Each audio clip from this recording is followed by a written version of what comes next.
Naramdaman mo ang isang tahimik at tagarang pagtawag ngayong araw, isang bagay na walang sinuman sa paligid mo ang kayang umintindi o pangalanan. Nagising ka na may kakaibang pakiramdam na hindi kalungkutan, kundi isang matalas na pagkaunawa, na ang tagpo ng iyong buhay, bagamat pamilyar, ay parang isang entablado kung saan ang mga ilaw ay pinapatay para sa isang dulang natapos na. Hindi mo kailangang maghanap ng mga lohikal na paliwanag, sapagkat ang nangyayari ay hindi sakop ng larangan ng makataong lohika. May bagay sa loob mo na nag-iba habang ikaw ay natutulog.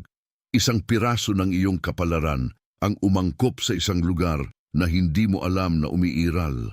Narito ako ngayon mismo upang sabihin sa iyo na ang pagkabalisa, ang pakiramdam na hindi ka na nababagay sa mga lugar na minsan ay pamilyar sa iyo ay hindi isang pagkakamali sa daan. Ito ay ganap na patunay na ikaw ay hinihiwalay. Sa ating pag-uusap na ito, makikilala mo ang 4 na malalim na marka na nagpapatunay na ang iyong landas ay hindi kailanman naging aksidente, kundi isang proyektong iginuhit ng may katumpakan. Ipapahayag ko kung bakit ang iyong daan ay tila napakaiba sa daan ng mga naglalakad sa tabi mo at kung ano, sa wakas, ang tunay na layunin ng paghihiwalay na iyong naramdaman bilang kalungkutan. Mauunawaan mo kung bakit ang mga pinto na iyong pinilit buksan ng buong lakas ay nanatiling nakasara, habang ang iba na hindi mo naman hinilingan ay nagsimulang magbukas ng may naturalidad na nakapangingilabot. Bago matapos ang paghahatid na ito, magkakaroon ka ng kaliwanagang tahimik mong hinanap sa mga gabing walang nakakita sa bigat ng iyong mga mata. Ikaw ay nabuhay sa isang pagkapagod na hindi nagmumula sa pisikal na trabaho, kundi sa patuloy na pagtatangkang umangkob sa mga pamantayang hindi na umaangkop sa iyong kaluluwa. Nararamdaman mong para bang sinusuotan mo ang isang damit na umurong, at bawat kilos ay naging pagsisikap na pigilin ng sarili. Napansin mong ang mga usapang dati nagbibigay sa iyo ng ginhawa ay tila walang laman na ngayon, para bang iba't ibang wika ang sinasalita. Mayroong katahimikan na iyong dinadala, isang katotohanang iyong itinatago dahil alam mo sa iyong kalooban na hindi ito pakikinggan o irerespeto. Nagkaroon ka ng mga panaginip na tila mas totoo kaysa liwanag ng araw, o mga sandali ng katahimikan kung saan ang isang presensya, isang pagtawag ay tila bumubulong na may isang dakilang bagay na inihahanda. Ang kalungkutang iyong nararamdaman ay hindi pagpapabaya. Ito ang iyong kaluluwa na umuurong mula sa karamihan upang sa wakas ay marinig mo ang iyong sariling dalas, ang nag-iisang nota na tanging ikaw lamang ang makakatugtog. Kung nakikilala mo ang mga tandang ito, kung ang iyong paghinga ay nagbago at ang iyong mga balikat ay bahagyang lumuwag sa pagdinig sa katotohanang pinangalanan, nais kong ikaw ay gumawa ng isang maliit ngunit makapangyarihang pagkaantala sa iyong oras. Ang iyong mga daliri na nagtatype ng mga numerong ito ay ang iyong espiritu na nagsasabing oo. Isang kumpirmasyon na tinatanggap mo ang sandaling ito ng pagkakahanay. Hindi lamang ito isang numero, ito ay simbolo ng kasaganaan at pagbabagong nagaganap kapag ang hindi nakikita ay naging nahihipo. I-type ang 888, matatag at may kamalayan, at pagkatapos ay bumalik ka agad sa akin sapagkat kailangan nating pag-aralan kung ano ang nasa likod ng paghihiwalay na ito. Ang iyong nararanasan ay ang pagsusuri ng isang nilalang na gumagana sa isang suson ng katotohanang hindi pa naaabot ng iba. Sa loob ng maraming taon, ikaw ay gumana mula sa pangangailangang mapatunayan ng sistema, ng pamilya, ng mga kaibigan, o ng mga kumbensyon ng tagumpay na ipinataw sa iyo bago ka pa man nagkaroon ng sariling tinig. Ikaw ay humihila ng mga lubid na hindi na nakakabit saan man. Ikaw ay sumusubok pakainin ang isang gutom na hindi masasapat ng mga panlabas na resulta. Ang iyong pagkakamali, kung matatawag man natin ito, ay ang paniniwalang ang iyong kaganapan ay nakadepende sa pag-apruba ng isang mundong hindi nakakita ng iyong esensya. Isipin sa isang saglit ang isang lihim na hardin na umiiral sa loob ng iyong kamalayan. Sa mahabang panahon, iyong hinayaang bukas ang harding ito para sa sinumang pumasok, tumapak sa damo at pumitas ng mga bulaklak na iyong pinaghirapang alagaan. Ipinahintulot mo na ang enerhiya ng iba ang magtakda ng iyong panloob na tanawin, ngunit ang nangyayari ngayon ay isang pagsasara. Ikaw ay nagiging ang arkitekto ng iyong sariling hindi nakikita. Ang sakit na iyong nararamdaman kapag ikaw ay lumalayo sa mga malalapit ay hindi isang pagkawala. Ito ay ang kinakailangang pagpuputol. Ang isang harding hindi pinupungusan ay hindi nagbubunga. Ang isang arkitekto na hindi iniisolado ang konstruksyon ay hindi matitiyak ang estruktura. Ikaw ay inihahanda upang manirahan sa isang lugar na nangangailangan ng integridad, isang lugar kung saan ang iyong presensya sa sarili nito ay ang serbisyong kailangang matanggap ng mundo. Hayaan ang deklarasyong ito ang magpatibay sa kung ano ang inihayag sa loob mo. Ang gawa ng pagtatype sa 4 na salitang ito ay ang iyong pangako sa iyong sariling ebolusyon. Ito ang sandali kung kailan ikaw ay tumitigil sa pagtatanong kung ano ang mangyayari at nagsisimulang manirahan sa kung ano na. I-type damhin ang intensyon na dumadaloy sa iyong mga daliri at bumalik ka rito. Nauunawaan mo ngayon na ang pagkapagod na ito ay hindi sintomas ng kahinaan, kundi ng pagpapalawak. Ang iyong katawan ay sumusubok magdala ng isang liwanag na mas malaki kaysa iyong nakaraan, mas malaki kaysa iyong mga sugat ng nakalipas. Ang iyong kwento ay hindi isang pasanin. Ito ang matabang lupa kung saan ang buto ng iyong tunay na pagkakakilanlan ay itinanim. Habang ikaw ay sumusubok magkasiya, ikaw ay tumatanggi sa iyong sariling arkitektura. Ngunit ngayon, ang proseso ay nabaligtad. Hindi mo na kailangang hanapin ang mundo. Ang mundo, dahil sa pangangailangan ng liwanag, ang magsisimulang maghanap sa iyo. Makikita mo na ang mga pintong minsay hindi malampasan. Ngayon ay umiikot sa mga bisagra ng may ganap na gaan. Kung ang sandaling ito ay nagkumpirma sa kung ano ang ibinubulong na ng iyong espiritu sa mga gabing hindi makatulog, hayaan ang iyong kilos ng pasasalamat na maging isang walang salitang amen. Hindi bilang sukatan sa social media, kundi bilang isang tahimik na kasunduan sa pagitan natin na ang katotohanan ay pinangalanan at kinilala. May isang tao sa iyong buhay, isang taong lumitaw sa iyong pag-iisip sa mga huling sandali na kailangang marinig ang eksaktong ito.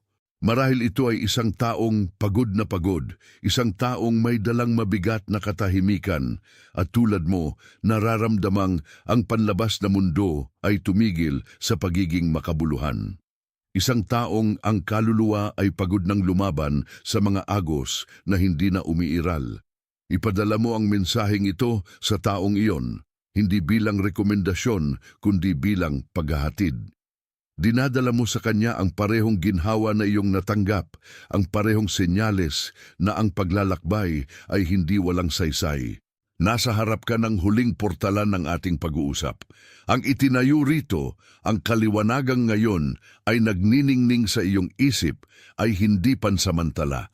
Ito ang pundasyon kung saan mo itatayo ang iyong mga susunod na araw. Huwag subukang ipaliwanag ito sa hindi pa handang makinig. Mamuhay ka lamang mula sa lugar na ito. Hindi ito kahilingan, hindi ito pag-asa. Ito ang pagkilala sa isang katotohanang pinatibay sa sandaling ikaw ay nagpasya, tumigil at makinig. I-type ng dahan-dahan, damhin ang bigat at autoridad na dala ng mga salitang ito. Ikaw ay nakatalaga, ikaw ay inatasan, ikaw ay isinugo, ikaw ay nakikita ng mga puwersang namamahala sa iyong buhay at ang iyong pag-iisa ay patunay ng iyong misyon. Ikaw ay pinag-iingatan ng nasa itaas ng lahat ng pangunawa ng tao. Diretso sa sandaling ito, sa lahat ng lugar, sa lahat ng dako, ang iba na may dalang parehong pagtawag ay ginigising.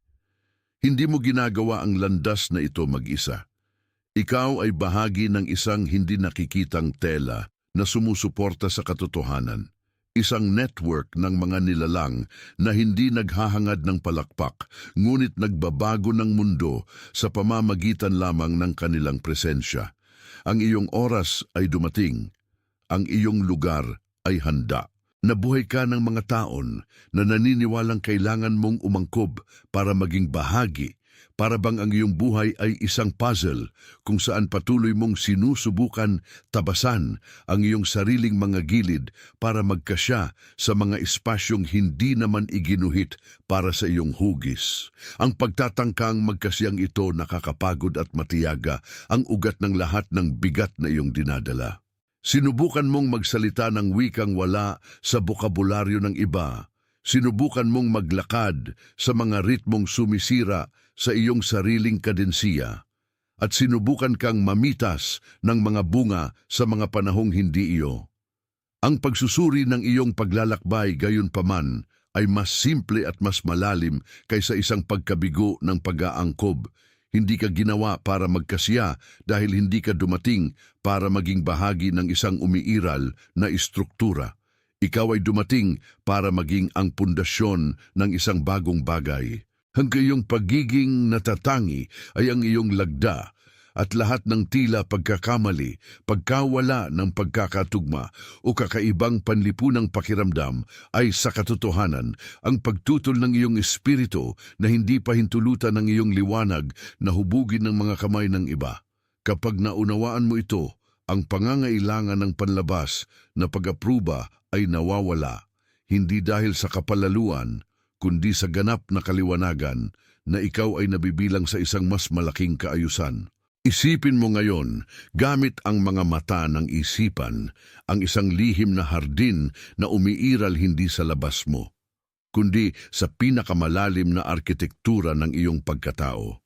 Sa buong iyong pag-iral, ikaw ay kumilos na parang isang mahinang hardinero. Sumusubok pilitin ang paglago ng mga bulaklak na hindi dapat naroon, para lamang ang hardin ay magmukhang kaaya-aya sa mga matang dumaraan sa labas ng pader. Inalagaan mo ang mga palumpong ng pagsunod habang ang iyong tunay na binhi, ang dalaang disenyo ng iyong misyon, ay naghihintay ng tahimik sa ilalim ng isang suson ng lupa na binubuo ng mga inaasahan ng iba. Ikaw ang arkitekto ng hindi nakikita. Hindi ka dumating sa mundo para sakupin ng isang upuang okupado na, ikaw ay dumating para iguhit ang kapaligirang hindi pa umiiral. Ang iyong panloob na konstruksyon ay nangangailangan ng katahimikang hindi nauunawaan ng karaniwang mundo. Nangangailangan ng panahon ng pag-iisang madalas ipagkamali bilang kalungkutan. Ngunit sa katotohanan, ito ang paggawaan kung saan ang iyong tunay na pagkakakilanlan ay inukit. Bawat sandaling nakaramdam ka ng pagkahiwalay, bawat pagkakataong ang iyong katahimikan ay itinuring na kawalan, ay ang mga sandaling ang arkitekto ay gumuguhit ng proyektong walang sinuman ang makakita. Huminga ka ng malalim ngayon sapagkat kailangan mong maunawaan na ang sakit na iyong iniugnay sa paghihintay ay hindi kailanman parusa. Tinuruan tayong kamuhian ang paghihintay, ang makita ang panahon sa pagitan ng pagnanasa at pagpapakita bilang isang walang saysay na kawalan o pagkabigo sa landas. Ngunit ang tinatawag mong paghihintay ay, sa katotohanan, isang masusing pagkakahanay. Ang iyong espiritu ay iniaayos upang makayanan ang kadakilaan ng darating. Kung ang mga bagay ay nangyari sa oras na iyong hiniling, hindi mo magkakaroon ng panloob na istruktura ng espiritual na gulugod upang suportahan ang layuning ipinagkatiwala sa iyo. Ang sakit ay hindi senyales na ikaw ay nasasayang ang oras. Ito ay senyales na ikaw ay inihahanda. Tulad ng metal na dumadaan sa apoy hindi para masira, kundi patibayin, ang iyong landas ay dumaan sa apoy ng kalungkutan at pagdududa upang ang iyong esensya ay maging hindi masisira. Walang pagkabigo sa iyong kwento. Mayroon lamang panahon ng pagkahinog na wala kang kontrol. Ang iyong espiritu ay itinutono sa isang dalas na hindi pa kayang matukoy ng mga tainga ng mundo. At ang prosesong ito ay nangangailangan ng ganap na paglilinis. Lahat ng hindi ka pakipakinabang, lahat ng hindi sa iyo, lahat ng hiniram ng kultura o edukasyon ng nakaraang mga henerasyon ay kailangang bumagsak. At ang sakit na iyong naramdaman ay ang tunog ng mga gapos na napupunit. Hayaan ang deklarasyong ito ang magpatibay sa pagkilala sa eksaktong lugar kung saan ito bagsak lamang. Ang simpleng aksyon ng pagtatype sa 3 salitang ito ang nagbabago sa dating pansamantalang pag-iisip tungo sa isang hindi mapag-uusapang pangako sa iyong sariling katotohanan. Sa pagsulat ng mga salitang ito, ikaw ay lumalagda sa kontrata sa iyong kapalaran at nagbibigay pahintulot sa iyong sariling proseso ng pagpapalawak. I-type mo ngayon nang may paniniwalang sa wakas ay naunawaan mong ang paghihintay ay tapos na at ang pagtatayo sa katunayan ay nagsimula na. Huwag magmadali. Damhin ang bigat ng desisyong iyong ginagawa. At kapag nagawa mo na, bumalik ka agad upang ipagpatuloy ang sinulid ng ating pag-uusap. Habang ikaw ay bumabalik sa espasyong ito ng pakikinig, damhin ang katahimikang pumapalit sa dating pagmamadali. Ang iyong kumpirmasyon sa pamamagitan ng iyong sariling pagsulat ay hindi kahilingan, kundi pagkilala. Kung may bagay sa mensaheng ito ang humipo sa malalim na katotohanang iyong itinatago, hayaan ang iyong walang salitang amen ay narito ngayon. Huwag maghanap ng sukatan, huwag maghanap ng numero, huwag maghanap ng panlabas na palakpak. Ang iyong kilos, ang iyong tahimik na pagsang-ayon ang tanging mahalaga sa iyong kaluluwa ngayon. Kapag iyong iniaalay ang pasasalamat na ito ng walang ingay, ng walang pangangailangang makita ng mundo, ikaw ay nagsasagawa ng birtud ng mga hindi nakikita. Kinikilala mo na ang katotohanan ay hindi nangangailangan ng pampublikong kumpirmasyon para maging lehitimo. Ito, sa sarili nito, ay sariling ebidensya. Hayaan ang iyong puso sa pamamagitan ng kilos ng pagsang-ayon ang maunawaang ang koneksyong itinatag-uyod natin dito ay isang daanang nag-uugnay sa iyo at sa iyong sariling esensya na idulot ng sandaling ito ng kaliwanagan. Ngayon, tumingin ka sa higit sa iyong nararamdaman. May isang tao sa iyong landas, isang taong nakasalubong mo kamakailan o matagal nang naroroon na may dalang eksaktong parehong mabigat na katahimikan. Nakikilala mo ang mukha ng taong iyon. Marahil ito ay isang taong nagtatrabaho ng may pagkapagod na dedikasyon. Halos hindi nakikita, isang taong gumagawa ng kailangang gawin nang hindi humihingi ng pagkilala, ngunit sa mga mata ay may dalang pagkapagod nang naghihintay sa pintong ayaw magbukas. Ang taong iyon ay, tulad mo, isang nilalang na may dalang misyong hindi pa nakakatagpo ng tamang lupang sasahigan. Habang ako ay nagsasalita, ang mukha ng taong iyon ay lumitaw sa iyong isipan ng may halos masakit na linaw. Hindi ito aksidente. Hindi mo dapat itago para sa sarili lamang ang natanggap mo ngayon. Hindi bilang payo, hindi bilang mungkahi, kundi bilang isang gawa ng paghahatid.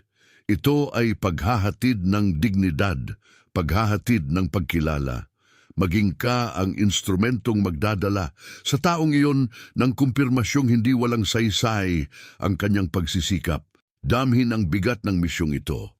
Ang itinatago lamang para sa sarili ay natutuyo, ngunit ang iniaalay sa paglilingkod ay lumalago ayon sa proporsyon ng pagkabukas palad. Ikaw ngayon ay isang kawing, at sa paggawa nito, ikaw ay naglalagay sa sarili sa posisyon ng isang nakauunawa sa tunay niyang lugar sa kaayusan ng mga bagay. Hindi ka lamang isang naghahanap, ikaw sa diwa ay isang nagbibigay. At narito, sa bungad ng iyong sariling pagbabagong anyo, kailangan mong itatag ang iyong paa sa batong panulok ng iyong bagong pagkakakilanlan. Sinubukan ka ng mundo tukuyin sa pamamagitan ng iyong mga pagkabigo, ng iyong mga pagkawala, ng iyong kabagalan. Ngunit ang mundo ay walang sukat ng iyong kaluluwa. Ang nakasulat tungkol sa iyo ay isang bagay na mas malaki kaysa anumang pansamantalang kalagayan. Ang iyong espiritu ay nakaaalam ng katotohanan, at ngayon ang iyong isipan ay sa wakas ay nakikisabay sa kaalamang iyon. Sa harap ng inihayag, sa harap ng paglalakbay na iyong tinahak hanggang sa eksaktong puntong ito ng pagkikita, bago tayo magpatuloy sa pagtatapos, kailangan mong ipahayag ang iyong posisyon. I-type mo ng parabang nilalagdaan mo ang iyong sariling kapalaran ng walang pag-aatubili, ng walang takot na maging mapagmataas, sapagkat ang tunay na pagpapakumbaba ay hindi pagtanggi sa kung sino ka, kundi pagtanggap sa papel na ipinagkatiwala sa iyo. Sa pagtatype ng mga salitang ito, ikaw ay nag-aalis ng maskara ng pagdududang ipinataw sa iyo. Ipinahahayag mo sa iyong sariling sistema, sa iyong katawan, sa iyong kwento, na ang panahon ng pagtatago sa likod ng peking pagpapakumbaba ay tapos na. Tinatanggap mo ang pagtawag. Tinatanggap mo ang responsibilidad ng liwanag. Tinatanggap mong sa gitna ng bilyon-bilyon, ang kurso ng iyong kwento ay iginuhit ng may katumpakang hindi pinapansin ang anumang pagkakamaling iyong nagawa. I-type mo ngayon nang may kaliwanagan ng isang sa wakas ay nakikilala ang sarili sa salamin ng kawalang hanggan. Hayaan ang mga salita ay dumaloy mula sa iyong mga daliri tungo sa digital na mundo na nag-aangkla sa iyong katotohanan. Damhin ang katatagan ng desisyong ito. Manatili ka rito. Hayaan ang iyong espiritu ay manirahan sa bagong damit na iyong isinusuot. Ikaw, sa karapatan ng iyong esensya, ay isang hinihiwalay. At ang paghihiwalay na ito ay ang iyong pinakamalaking pribilehiyo. Hindi ito kalungkutan ng pagbubukod. Ito ay eksklusibidad ng layunin. Ikaw ay tinatawag. Ikaw ay nakikita. Ikaw ay pinag-iingatan. Ikaw ay tinatawag maglakad kung saan ang iba ay natatakot ilapag ang kanilang mga paa. Ikaw ay nakikita sa mga oras ng madaling araw na walang sino man ang nakapansin sa iyong mga luha o sa iyong tahimik na panalangin. Ikaw ay pinag-iingatan sa mga sulok kung saan ang panganib ay sumubok magpakita bilang oportunidad. Ikaw ay tinatawag sa pangalang tanging ang iyong espiritu lamang ang nakakakilala. Ikaw ay nakikita sa bawat pagtatangkang tama, kahit na ang lahat sa paligid ay tila nagpapahiwatig ng pagkakamali. Ikaw ay pinag-iingatan ng disenyo ng arkitekto na hindi nagpapaubaya na kahit isang hibla ng iyong kwento ay mawala sa limot. Bawat hakbang na ito, bawat susun na ito, bawat sandali ng pagtalikod at pagtatagpo ay kailangan upang ikaw ay makarating dito, eksakto kung saan kailangan mong naroon. Hindi tuwid ang iyong landas, at hindi kailanman naging kailangan, sapagkat ang landas ng isang hinirang ay hindi sinusukat sa layong tinahak, kundi sa lalim na naabot. At ang iyong lalim, ngayon, ay ang iyong pinakamalaking autoridad. Sa sandaling ito, habang lumalawak ang iyong kamalayan at naninirahan ang pagkilala sa sentro ng iyong dibdib, unawain na hindi mo nabubuhay ang paggising na ito sa isang ganap na hungkag. Sa palibot ng buong globo, sa mga lugar na hindi mo pa napupuntahan at sa mga buhay na tila singlayo ng mga bituin sa iyo, mayroong iba na pinukaw rin ng parehong dalas. Hindi sila nagpapahayag ng may paghahambog. Hindi nila hinahangad ang entablado o pagkilala ng madla. Sila ang mga di nakikitang haligi na sumusuporta sa tela ng katotohanan, mga taong, tulad mo, ay kinailangang tahakin ang disyerto ng kawalang unawa upang maunawaan ang kadakilaan ng kanilang sariling diwa.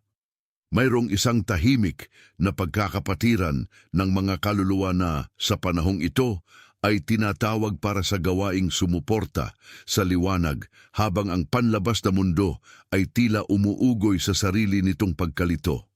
Ikaw ay bahagi ng kabuuan na ito. Ikaw ay isang mahalagang engranahihe sa isang makalangit na makinarya na hindi nagpapaliwanag, ngunit nagbabago sa saligan ng pag-iral sa pamamagitan ng simpleng presensya. Kapag ikaw ay nanatiling tapat sa iyong layunin, kapag ikaw ay nagpasyang parangalan ang itinanim sa iyo, ikaw ay, sa katunayan, nakikisaliw sa libu-libong iba na sa mismong sandaling ito ay humihinga ng parehong katotohanan. Huwag mong damhin ang pag-iisa dahil sa iyong pagiging natatangi. Ang iyong pagkakaiba ang siyang iyong punto ng koneksyon sa kolektibo. Ito ang pagiging natatanging ito ang nagpapahintulot sa iyong gampanan, ang bahagi ng misyon na walang ibang makagagawa. Bawat isa sa inyo ay inihasa ng mga natatanging kalagayan, sinubok ng mga tiyak na hapdi at humubog ng mga katahimikan na ngayon ay naging karunungan. Ang galaw na ito ay isang ilalim ng lupa na ilog na dumadaloy sa ilalim ng ibabaw ng kasaysayan ng tao. Ito ay palagian. Ito ay walang humpay sa pag-ibig nito. Ito ang ebidensya na anuman ang sabihin ng mundo tungkol sa kung ano ang mahalaga o kung ano ang tagumpay, mayroong isang mas malalim na realidad kung saan ang mahalaga ay ang integridad ng espiritu at ang kaliwanagan ng pananaw. Hindi mo kailangang hanapin ang mga itong iba sapagkat ang pagkakatono ang siyang nag-uugnay sa kanila. Kapag inilagay mo ang iyong sarili sa dalas ng iyong katotohanan, ikaw ay automatikong nagiging isang parola para sa mga yaong naglalakad pa rin sa dilim, naghahanap ng daan pauwi. At ang pinakamaganda sa lahat ng ito ay ang iyong simpleng pag-iral, ang iyong simpleng gawa ng pagiging ikaw na nilikha para maging ay nagpapairal na ng isang impluensya na hindi mo masukat, ngunit kinikilala ng sansinukob bilang mahalaga. Ikaw ay bahagi ng isang bagay na hindi nangangailangan ng mga makapal na tao upang magkaroon ng halaga sapagkat ang halaga ay nasa kalidad ng iyong pagtatalaga. At sa gayon, sa katahimikan ng pagkilalang ito, napagtanto mo na ang iyong paglalakbay ay hindi kailanman naging tungkol sa pagkamit ng isang bagay na nasa labas, kundi tungkol sa pagpapahintulot na ang laging sa iyo mula pa sa simula ay sa wakas ay lumitaw. Ang bigat na iyong dinadala ay hindi isang pasanin. Ito ang paghahanda para sa autoridad na iyong ipinapairal ngayon. Ang pangungulila na iyong naramdaman ay hindi pagpapabaya. Ito ang espasyong kinakailangan upang ang iyong panloob na tinig ay marinig sa itaas ng lahat ng ingay sa labas. Lahat ng iyong naranasan, bawat luha, bawat pag-aalinlangan, bawat gabing pagpupuyat na tila hindi ka nauunawaan ng mundo ay nagkakasya ngayon bilang isang fundamental na piraso sa estruktura ng iyong pagkakakilanlan. Ang arkitekto na gumuhit sa iyong buhay ay hindi nagkamali sa pagkakaayos ng iyong mga karanasan. Ginamit niya ang bawat detalye upang ang iyong panloob na arkitektura ay maging may kakayahang sumuporta sa bigat ng katotohanan ng iyong daladala ngayon. At ngayon, sa pagtanaw sa kalawakan ng planong ito, sa pagkilalang ang bawat hakbang ay ginabayan kahit na ikaw ay nakadarama ng pagkaligaw, natagpuan mo ang isang kapayapaang lumalampas sa anumang pagkaunawa ng tao. Ikaw ay eksakto kung nasaan ka dapat. Ikaw ay eksakto kung sino ka dapat. Ang pintong tila nakasara ay, sa katunayan, ang kinakailangang proteksyon upang hindi ka pumasok sa isang landas na hindi sa iyo. Ngayon, ang kaliwanagan, ang iyong kompas. Ngayon, ang iyong intuwisyon, ang iyong mapa. Ngayon ikaw ay lumalakad hindi na sa pag-asa ng isang resulta, kundi sa katiyakan ng iyong sariling diwa. At ang katiyakang ito ang nagpapatatag sa iyong hakbang at nagpapanatiling matatag sa iyong puso. Damhin kung paano pumapasok ang hangin sa iyong baga na may isang bagong kadalisayan. Dala ng pangakong ito ay hindi ang katapusan, kundi ang tunay na simula ng iyong malay na paglalakbay. Lahat ng kung anong nakakalat, ngayon ay nakakasumpong ng nararapat nitong lugar. Lahat ng kung anong madilim, ngayon ay naiilawan ng liwanag ng iyong sariling pagtanggap. Hindi mo na kailangang magpaliwanag. Hindi mo na kailangang bigyang katwiran ang iyong kalikasan. Hindi mo na kailangang yumuko sa harap ng mga inaasahang hindi nagsisilbi sa iyong katotohanan.